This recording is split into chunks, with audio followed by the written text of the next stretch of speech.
الحمد لله حمدا كثيرا كما أمر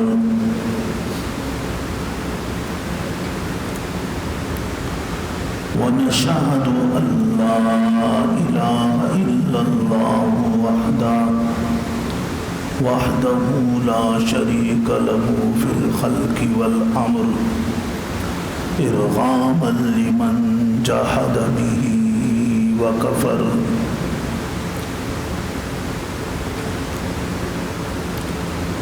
ونشهد أن سيدنا وسندنا ومولانا محمدا عبده ورسوله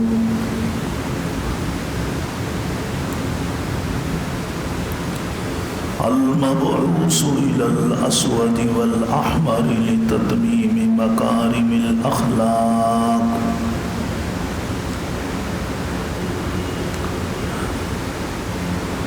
لا يخلق نبي ولا رسول بعده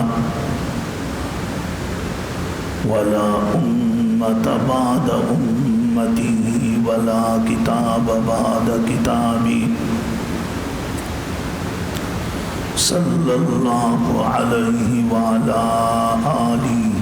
وأصحابه الذين هم كالنجوم في السماء للاهتداء والاقتداء وهم مفاتيح الرحمة ومصابيح الغرر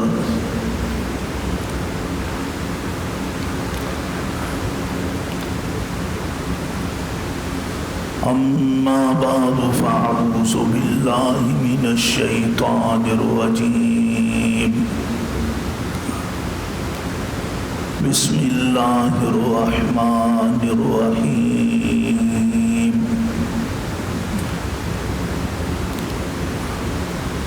فيقول ربي لولا أخرتني إلى أجل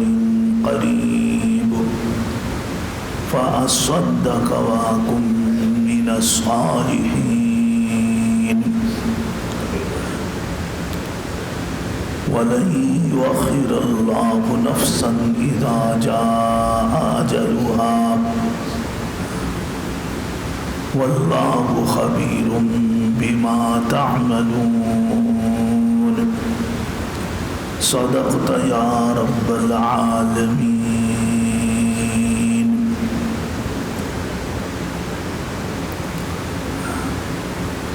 واجب الاحترام گرامی قدر معزز حاضرین محفل، السلام علیکم ورحمۃ اللہ وبرکاتہ۔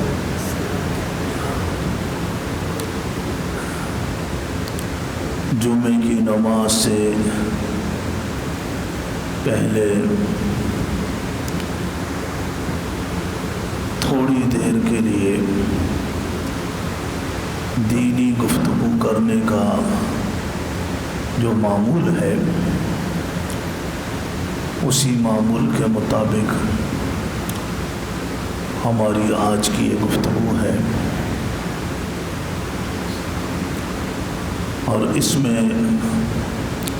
ہماری نیت یہ ہو کہ ہم جو یہ تھوڑی دیر کے لیے نماز سے قبل دینی گفتگو سنتے ہیں قرآن و حدیث کی روشنی میں، تو اللہ پاک ہمارے دلوں میں اس گفتگو پر عمل کرنے کا جذبہ پیدا فرمائے، تاکہ ہم دنیا کے اندر سعادت کی، سکون کی، عزت کی زندگی گزاریں، اور آخرت میں یہ باتیں ہماری نجات کا، بخشش کا ذریعہ بن جائیں۔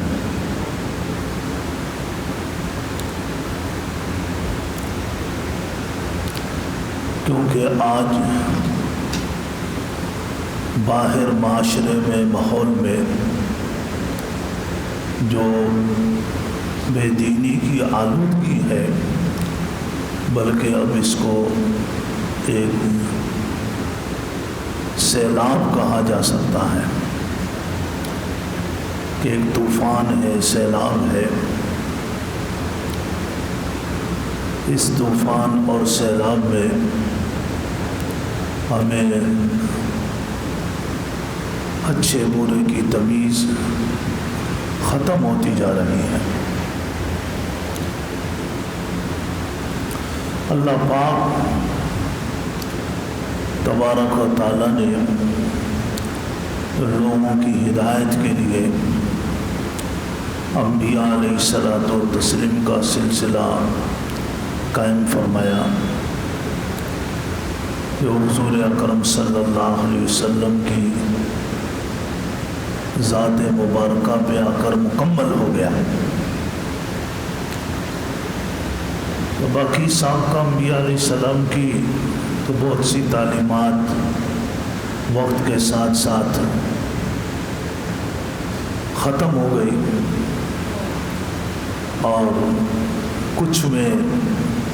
بعد کے لوگوں نے ایسی تبدیلی، ایسی تحریفات کر دی کہ جس کے صحیح خط و خال اور نقوش انتہائی دھندلے ہو گئے، لیکن حضور اکرم صلی اللہ علیہ وسلم پر اترنے والا کلام اور آپ کی تعلیمات، آپ کی پاکیزہ زندگی، حیات طیبہ کے خط و خال اللہ نے قیامت تک آنے والے انسانوں کی رہنمائی کے لیے دنیا میں محفوظ کر لی۔ قرآن کریم کی حفاظت کا ذمہ تو اللہ نے خود لے لیا، فرمایا اِنَّا نَحْنُ نَزَّلْنَا الذِّكْرَ وَإِنَّا لَهُ لَحَافِظُونَ۔ اور نبی کریم صلی اللہ علیہ وسلم کے فرامین مبارکہ، آپ کی زندگی کے بے شمار واقعات، ان کی حفاظت کے لیے صحابہ کرام کے دلوں میں اور بعد میں آنے والے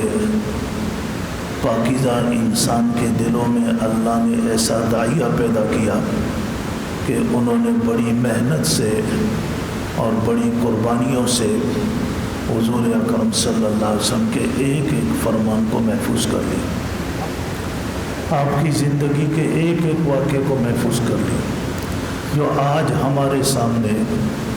احادیث مبارکہ کے ذخیرے کی صورت میں موجود ہے، جس سے ہم استفادہ کریں۔ اب یہ ساری چیزیں تو اللہ نے محفوظ فرما لی ہیں، اب ہمارا امتحان اور ہماری آزمائش یہ ہے کہ ہم ان چیزوں سے استفادہ کرتے ہیں یا نہیں کرتے۔ ایسی محفلوں میں بیٹھتے ہیں کہ جہاں ان کا تذکرہ ہوتا ہے یا نہیں بیٹھتے۔ ہمارے پاس دنیا کے ہر کام کو سیکھنے کے لیے، ہر چیز کو حاصل کرنے کے لیے وقت ہے، سرمایہ ہے اور ایک جذبہ ہے، اور جو جذبہ ٹھنڈا پڑ گیا، جس کے لیے نہ وقت رہا نہ سرمایہ رہا، وہ تعلیمات کہ جو اللہ نے حضور اکرم صلی اللہ علیہ وسلم کے واسطے سے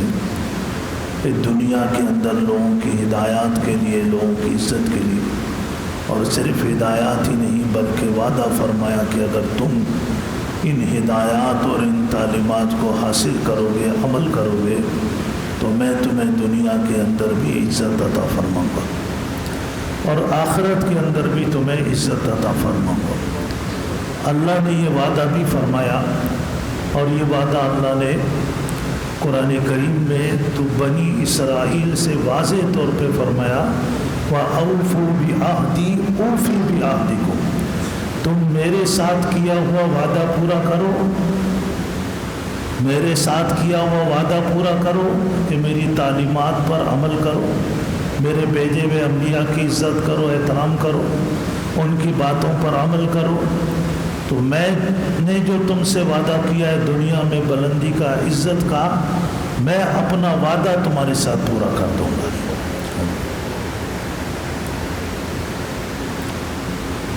لیکن جیسے میں نے عرض کیا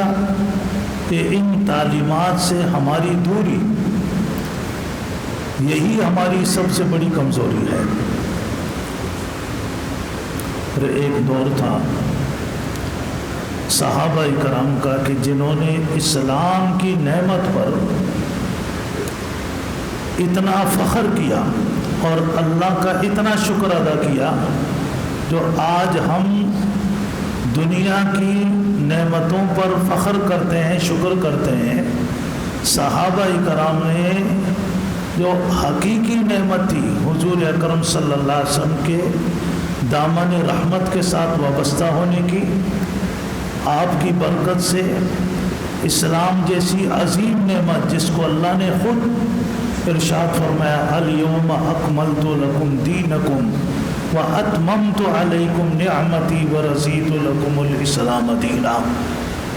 کہ میں نے تمہارے لیے اسلام جیسے عظیم دین کو پسند کیا ہے، جو حضور اکرم صلی اللہ علیہ وسلم جیسی عظیم ہستی کی رہنمائی میں اللہ نے عطا فرمایا۔ صحابہ نے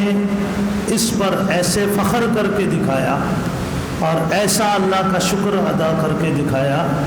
کہ قیامت تک کوئی اس کی مثال بھی پیش نہیں کر سکتا۔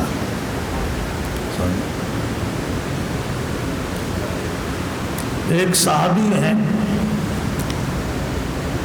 ان کا ایک چھوٹا سا واقعہ میں عرض کروں تو اس سے دین کی نعمت پر جو ان کی نگاہوں میں تشکر کے چمکتے ہوئے جو چمکتی ہوئی روشنی تھی، ان کے دلوں میں جو شکر گزاری کے جذبات تھے، اور ان کے رویوں سے، ان کے عمل سے اللہ کی اس نعمت کا بے تحاشا شکر کا اظہار ہوتا تھا، اس کا تھوڑا سا اندازہ ہو جاتا ہے ہمیں۔ حضرت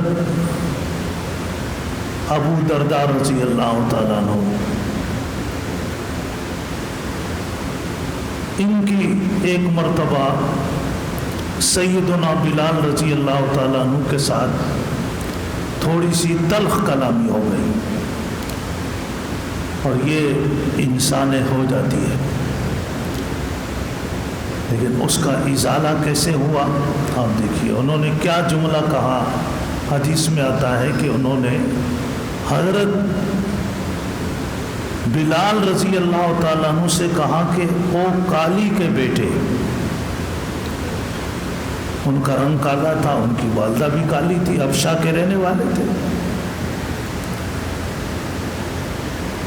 یہ بات حضرت بلال رضی اللہ تعالیٰ عنہ کو دل پہ لگ گئی،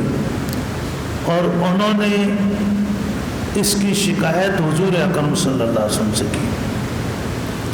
آپ صلی اللہ علیہ وسلم نے حضرت ابو درداء سے بلایا اور فرمایا کہ تمہارے اندر اب بھی زمانہ جاہلیت کی ایک عادت موجود ہے، اور ان کا اللہ کے رسول آپ کی غلامی کا شرف پانے کے بعد اسلام کی تعلیمات کی سعادت حاصل ہونے کے باوجود بھی میرے اندر ایک جہالت کی بات ہے۔ آپ نے کہا ہاں ہے، تم نے جو یہ بات کہی ہے حضرت بلال کو، اسلامی تعلیمات، اسلامی اقدار، اسلامی اخلاق اس کی اجازت نہیں دیتا، یہ کافروں کا طریقہ ہے، یہ جاہلوں کا طریقہ ہے، یہ باتیں اسلام اور میری تعلیمات سے وابستہ ہونے سے پہلے اگر کسی کی زبان سے نکلتی تھی تو یہ باتیں اس وقت کی ہیں۔ اسلام جیسی عظیم نعمت ملنے کے بعد پھر ان باتوں کا زبان پہ آنا، یہ باتیں اس انسان کو زیب نہیں دیتی۔ تو آپ دیکھیے فوراً گئے حضرت بلال رضی اللہ تعالیٰ عنہ جہاں کھڑے تھے وہاں جا کے زمین پہ لیٹ گئے اور بلال سے فرمایا کہ اپنا پاؤں اٹھاؤ اور میرے رخسار کے اوپر رکھو. اور انہوں نے کہا یہ ہو نہیں سکتا کہ میں اپنا پاؤں آپ کے رخسار پہ رکھ دوں. کہا نہیں یہ کرنا ہوگا تمہیں, لیکن میری زبان سے یہ جملہ نکلا ہے تو بس اس کی سزا میں اپنے آپ کو یہی دے رہا ہوں. انہوں نے کہا نہیں یہ نہیں ہو سکتا کہ میں اپنا پاؤں آپ کے رخسار پہ رکھ دوں. ہاں یہ ہے کہ آپ کی زبان سے جو جملہ نکلا تھا میرا دل دکھا تھا. آپ کی اس قدر انکساری اور عاجزی کو دیکھ کر میرے دل سے اس تکلیف کو بھی اللہ نے نکال دیا اور میں نے دل کی گہرائیوں سے آپ کو معاف کر دیا. یہ کیا چیز تھی کہ وہ اسلام کی نعمت پر فخر کرتے تھے اور اسلام کی نعمت پانے کے بعد اب جہالت کے طور طریقوں سے انہیں نفرت ہو گئی تھی. اس کی بالکل مثال ایسے ہے, ہم لوگ چونکہ یہ روحانی باتیں ہیں اور یہ وہ باتیں ہیں جو انبیاء علیہ السلام کو اللہ پاک ان کو ان کی پیاری آنکھوں سے دکھا دیتے ہیں اور ہماری آنکھوں میں ان باتوں کے مراتب اور منازل کو دیکھنے کی وہ روشنی اب پیدا نہیں ہوئی. اللہ کرے ہمیں بھی وہ نور نصیب ہو جائے کہ ہم ان منازل اور ان مراتب کو دیکھ سکیں اور ان حقائق کو جان سکیں اور ان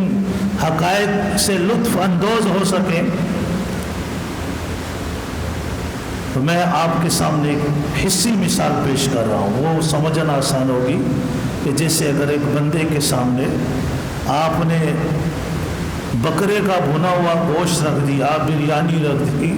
اور چیزیں, خیال رکھنا ذرا منہ میں پانی نہ آ جائے, یہ ساری چیزیں آپ نے رکھ دی اور اس کے باوجود وہ لپک رہا ہے مری ہوئی بلی کا گوشت کھانے کے لیے, تو کوئی بھی صاحب عقل اسے اچھا نہیں سمجھے گا, اسے بیوقوف اور احمق کہے گا کہ اتنے اچھے اچھے کھانے پڑے ہوئے تو بدبودار اور غلیظ اور گندگی کی طرف جا رہا ہے. اس کا مطلب یہ ہے کہ تو انتہائی بدذوق بن چکا ہے, جا اپنے ذوق کی اصلاح کر. تو یہی چیز صحابہ کرام نے اسلام کو سمجھنے کے بعد کہ جب اللہ نے حضور اکرم صلی اللہ علیہ وسلم جیسا عظیم رہنما عطا فرما دیا اور قرآن جیسی عظیم کتاب کہ جس میں اللہ نے واضح طور پہ فرما دیا وَلَا تَلْمِزُوا أَنفُسَكُمْ کہ ایک دوسرے کے عیب مت ڈھونڈو, ایک دوسرے کو دنیا کے کسی اسٹیٹس کے کم ہونے پر تانا مت دو اور اپنے دنیاوی کسی اسٹیٹس کے بڑھ جانے پر فخر اور تکبر میں مبتلا مت ہو. اللہ نے منع کر دیا, فرمایا یہ میرا بنایا ہوا نظام ہے اور یہ میں نے تمہارے امتحان کے لیے رکھا ہے. جب اللہ نے ایک چیز سے منع کر دیا, حضور کی تعلیمات میں منع ہو گیا, تو صحابہ کرام کا احساس اتنا بلند تھا, ان کا فہم اتنا بلند تھا کہ وہ اس بات کو سمجھ گئے. وہ ان باتوں پر جو اچھی باتیں تھیں ان پہ فخر کرتے تھے. حضرت عمر رضی اللہ تعالیٰ عنہ کا ایک جملہ جو بیت المقدس کے فتح کے موقع پہ فرمایا اور جسے پھر اسلامی تاریخ میں اسے دہرایا گیا کہ نحن قوم اعزنا اللہ بالاسلام, کہ ہم وہ قوم ہیں جنہیں اللہ نے اسلام کی برکت سے عزت عطا فرمائی. ہماری عزت دنیا کے سونے کے تاروں اور دھاگوں سے وابستہ نہیں ہے, ہماری عزت حضور اکرم صلی اللہ علیہ وسلم کی سچی غلامی میں, ہماری عزت اسلامی تعلیمات پر ہے. ہمارا فخر قرآن اور نبی کریم صلی اللہ علیہ وسلم کی تعلیمات ہیں. ان باتوں کو بار بار دہرایا گیا اور جیسے جیسے وقت گزرا اور ہم اپنی تعلیمات سے دور ہوئے, دنیا کی محبت اور دنیا کی طلب اور دنیا کی چیزیں یہ ہمارے نظروں میں, ہمارے دلوں میں زیادہ اہمیت اختیار کر گئی, تو پھر ہم اس طرف چلے گئے. حضور اکرم صلی اللہ علیہ وسلم نے جہاں اپنے صحابہ کرام کے قلوب پر اور بہت زیادہ محنت فرمائی، تو وہاں آپ کی محنت کا ایک نقطہ نظر یہ تھا کہ صحابہ کے دلوں سے دنیا کی محبت کو کھرچ کھرچ کے آپ نے نکالا تھا۔ تو کئی جگہ پر ایسے احادیث مبارکات تھی، آپ نے مثالیں دی صحابہ کرام کے سامنے دنیا کی بے ثباتی کی اور اس کی بے حقیقت ہونے کی۔ ایک مرتبہ حدیث کا واقعہ ہے کہ آپ صحابہ کرام کے ساتھ جا رہے تھے بازار میں، تو دیکھا کہ ایک طرف کنارے پر سائیڈ میں راستے کے بکری کا ایک بچہ جو چھوٹا بھی تھا اور اس کے کان بھی چھوٹے تھے۔ بکری کا بچہ جس کے کان چھوٹے ہوں، عرب میں چونکہ بکریاں رکھنا، اونٹ رکھنا اس کا بڑا ذوق تھا، تو وہ اس کی نسلوں کو بھی سمجھتے تھے کہ کون سی نسل کا اونٹ، کون سی نسل کا گھوڑا اچھا ہے، کون سی نسل کی بکری، کون سی وضع قطع کی بکری اچھی ہے، اس کے عیب کو اور اس کی اچھائیوں کو بھی سمجھتے تھے۔ تو جو بکری کا بچہ تھا اس کے کان بھی چھوٹے تھے، مرا ہوا پڑا تھا، ایک طرف تھا۔ اس سے آپ اندازہ لگائیں صحابہ کرام کے ہاں پاکیزگی اور طہارت کا کیا رسم و رواج تھا کہ بچہ بکری کا مرا ہے تو سڑک کے بیچ میں نہیں پڑا ہوا ہے، وہی لوگ جو صاحب دکان والے ہیں وہ اٹھے ہیں، اس کو اٹھا کر ایک طرف رکھ دیا۔ ہمارے یہاں آج ہم اپنے کپڑوں کو تو بڑا پاک رکھتے ہیں، گھر کو پاک رکھتے ہیں، گلی کوچے ہمارے گندے ہوں، گھر کے سامنے گندگی پھینک دی، سڑک کے بیچ میں پھینک دی، اس کا ہمیں کوئی سمنا ذوق ہے نہ ہی یہ کوئی جذبہ ہے۔ تو صحابہ کرام کی ان باتوں سے آج سے 1400 سال پہلے کی بات ہے کہ بکری کا بچہ مرا اور اس کو ایک سائڈ پہ پھینک دیا، راستے سے ہٹا دیا۔ حضور اکرم صلی اللہ علیہ وسلم گزر رہے تھے، آپ کی نظر پڑ گئی، آپ نے صحابہ کے دل سے دنیا کی محبت کو نکالنے کے لیے آپ قریب گئے، فرمائے کہ اس بکری کے بچے کو ایک درہم میں کون خریدے گا؟ صحابہ نے کہا جی ہم تو نہیں لیں گے ایک درہم میں۔ صحابہ کی آپ کے ساتھ بے تکلفی بھی تھی۔ آپ نے فرمایا اچھا اس کو مفت میں کون لے گا؟ اور کہا ہم مفت میں بھی نہیں لیں گے۔ اور ساتھ میں یہ فرمایا اللہ کے رسول اگر یہ زندہ بھی ہوتا تو یہ اس بکری کا بچہ ہے کہ جس کی نسل اتنی اچھی نہیں ہوتی، اس کے کانوں سے ہم دیکھ رہے ہیں اس کے کان چھوٹے ہیں، ایسا پیٹو یہ صرف کھانے پیے گا، یہ کسی کام کا نہیں ہے، ہم اس کو مفت میں بھی نہیں لے کر جائیں گے۔ تو آپ نے فرمایا کہ جیسے تمہارے نزدیک یہ بکری کا بچہ مرا ہوا زندہ بھی ہوتا لیکن چونکہ اس کی نسل اچھی نہیں تھی تمہیں مفت بھی لینا پسند نہیں ہے، اسی طرح اللہ کے نزدیک یہ پوری دنیا اپنے ان تمام عہدوں، منصبوں، سونے، زیورات، جواہرات، نعمتوں کے ساتھ اس سے بھی زیادہ حقیر ہے۔ ان باتوں نے صحابہ کے دل سے دنیا کی محبت نکالی۔ اس لیے کسی نے کہا نا تیری در فشانی نے قطروں کو دریا کر دیا، تیری در فشانی نے قطروں کو دریا کر دیا، دل کو روشن کر دیا، آنکھوں کو بینا کر دیا، جو خود نہ تھے راہ پر اوروں کے ہادی بن گئے، کیا نظر تھی جس نے مردوں کو مسیحا کر دیا۔ صحابہ کرام کے دل سے دنیا کی محبت ہے، پوری دنیا کے لیے وہ قابل تقلید بن گئے، ان کی باتیں، ان کا عمل سب کے لیے قابل تقلید بن گیا۔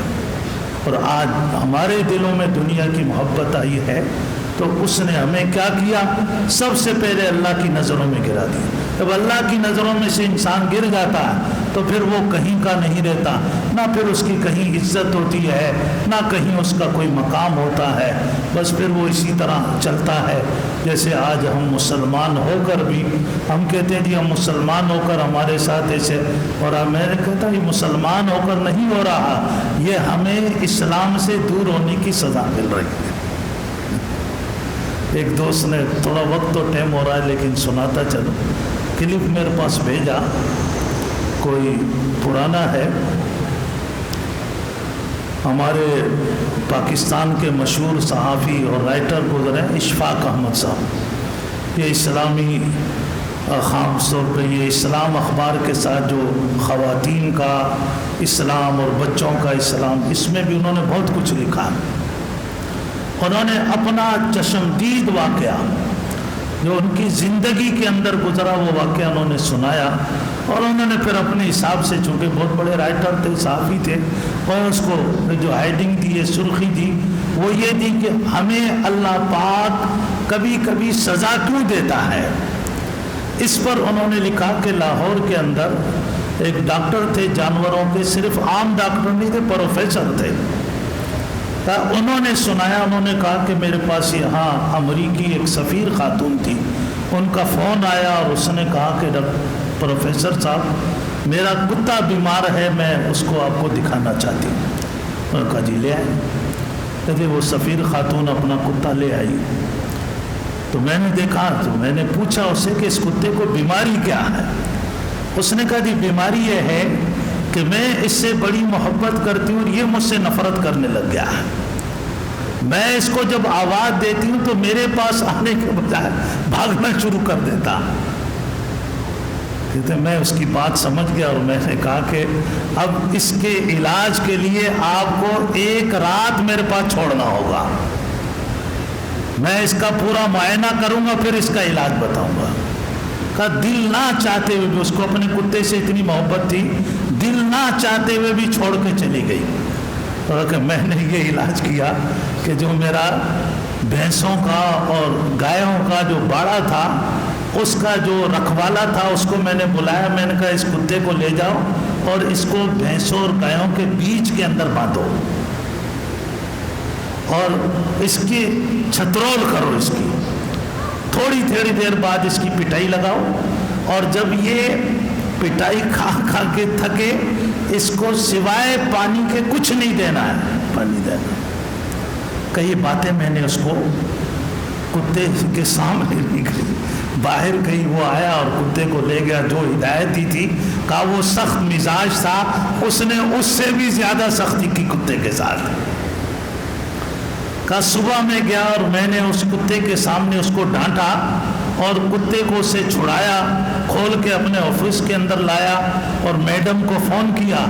وہ بھی آ گئی. جیسے میڈم کو دیکھا، کتے نے چھلانگ لگائی، میڈم کی گود میں چلا گیا. میڈم نے کہا کہ سر آپ نے اس کا کیا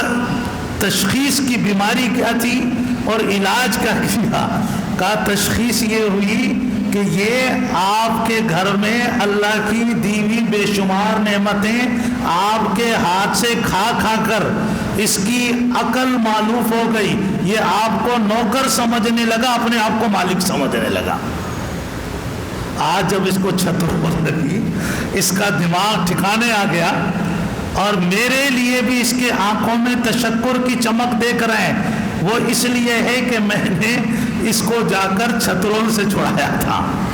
تو مجھے بھی بڑے تشکر کی نگاہوں سے دیکھ رہا ہے، اور اب کبھی بھی آپ کی نافرمانی نہیں کریں. کہا ہم بھی اللہ کی نعمتیں کھا کھا کر کبھی کبھی ہم پھر سمجھتے ہیں کہ وہ ہمارا خادم نوکر ہے، ہم اس کے مالک ہیں، پھر اس کا کہنا نہیں مانتے، پھر وہ ایک ہمیں اس طرح چھترول سے گزارتا ہے. جس کا دماغ ٹھکانے آ جائے، سمجھے اس پہ اللہ کا کرم ہو گیا، دستگیری ہو گئی. اس کے بعد بھی نہ آئے، سمجھے کہ وہ ہلاکت اور بربادی کی طرف جا رہا. تو اللہ میں سمجھنے کی عمل کی توفیق نصیب فرمائے. وآخر دعوانا الحمدللہ رب العالمین.